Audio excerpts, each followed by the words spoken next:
Olá, meu nome é Paulo Cerqueira e este é mais um vídeo do canal Gramática e Cognição. O assunto deste vídeo é sujeito. Primeiramente, quero falar sobre 3 considerações a respeito do sujeito. Sujeito não é uma classe de palavras, é uma função sintática que pode ser desempenhada principalmente por substantivos e por pronomes. Geralmente, sua posição na frase fica à esquerda do verbo, mas em alguns casos o sujeito pode aparecer posposto ao verbo, ou seja, à direita do verbo. Existe concordância entre a quantidade de núcleos do sujeito e do número pelo qual é expresso esse sujeito e a flexão verbal, ou seja, mais de um núcleo, a flexão verbal acompanha. Mais um sujeito com núcleo no plural ou no singular, a concordância verbal acompanha este número. Há 5 tipos de sujeito em língua portuguesa: sujeito simples, composto, indeterminado, oculto e inexistente. Sujeito simples é aquele que contém apenas um núcleo, independentemente da quantidade de palavras que estiver entre o sujeito e o verbo.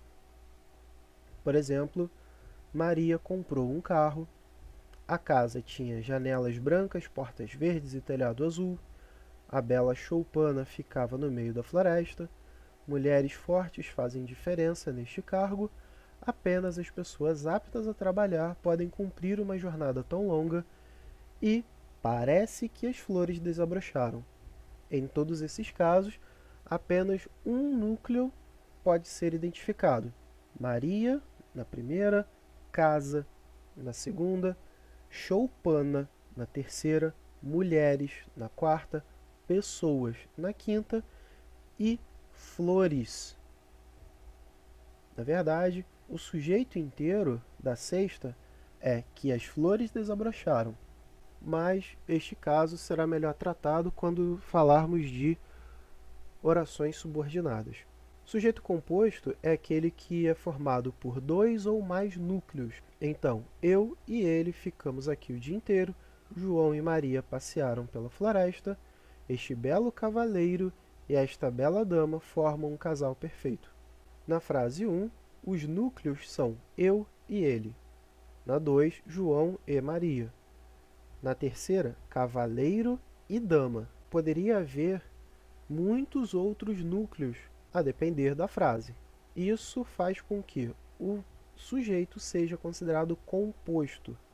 Por haver mais de um núcleo dentro do sujeito, o verbo fica no plural, uma vez que são todos os núcleos que efetuam aquela ação. Sujeito indeterminado é aquele que não se sabe quem desempenha a função, quem experimenta uma determinada sensação, mas há a marcação gramatical no verbo. Há 4 casos de sujeito indeterminado: verbo na terceira do plural, verbo transitivo indireto, verbo intransitivo e verbo de ligação. Por exemplo, falaram de você.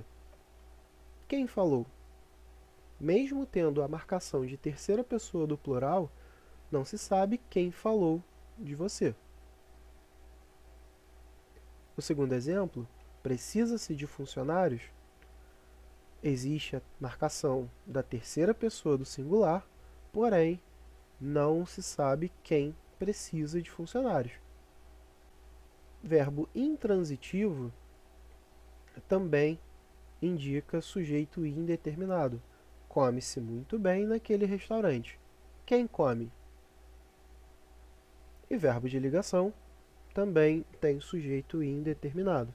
Nem sempre se é feliz nessa vida.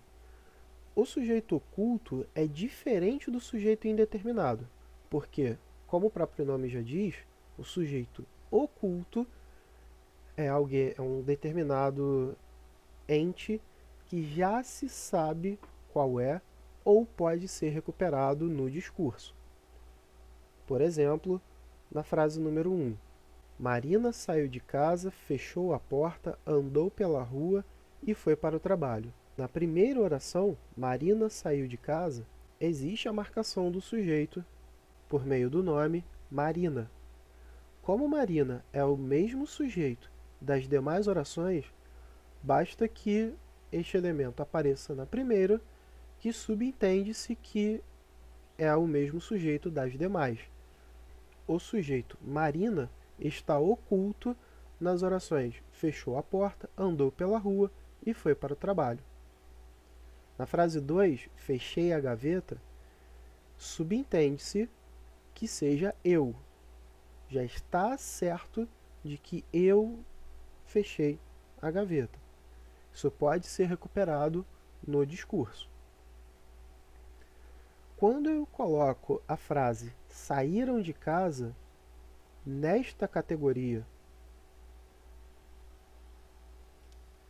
quando eu coloco a frase saíram de casa neste caso de sujeito oculto, é sinal de que em algum momento do discurso eu consigo recuperar quais foram as pessoas que saíram de casa. E o exemplo 4 é o mesmo do primeiro exemplo. Sujeito inexistente é um caso especial que ocorre em português quando uma determinada frase não possui sujeito. É um caso diferente dos outros exemplos. Aqui não se pode fazer a pergunta quem ou o que fez determinada coisa. Por exemplo, choveu muito ontem. Não existe em português a possibilidade de perguntar quem choveu. Não existe essa resposta em língua portuguesa. Diferentemente do inglês, que existe a marcação do sujeito por meio do pronome it, em português não existe sujeito em orações que descrevem fenômenos meteorológicos. Por exemplo, trovejar, nevar, escurecer, chover, relampejar, ventar. Então, nessas 4 frases, choveu muito ontem, neva no sul do país, anoitece tarde no verão e ventou bastante ontem à noite, não existe sujeito. Mesmo que a marcação de pessoa gramatical esteja no verbo, sempre será na terceira pessoa do singular.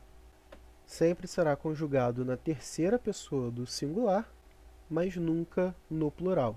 Outro caso de sujeito inexistente são orações com o verbo no sentido de existir, ter e haver, e verbos que indicam tempo, como ser, fazer, haver, estar, ir, passar.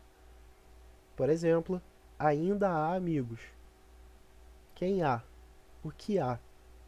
A frase não haverá aulas amanhã. Aulas são o objeto direto. Não haverá isso. Outro exemplo. Hoje são 22 de maio de 2018.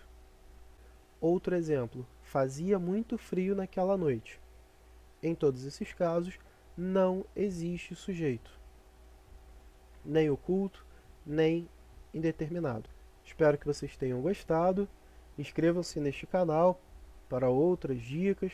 Cliquem no sininho para receber notificações quando sair outro vídeo.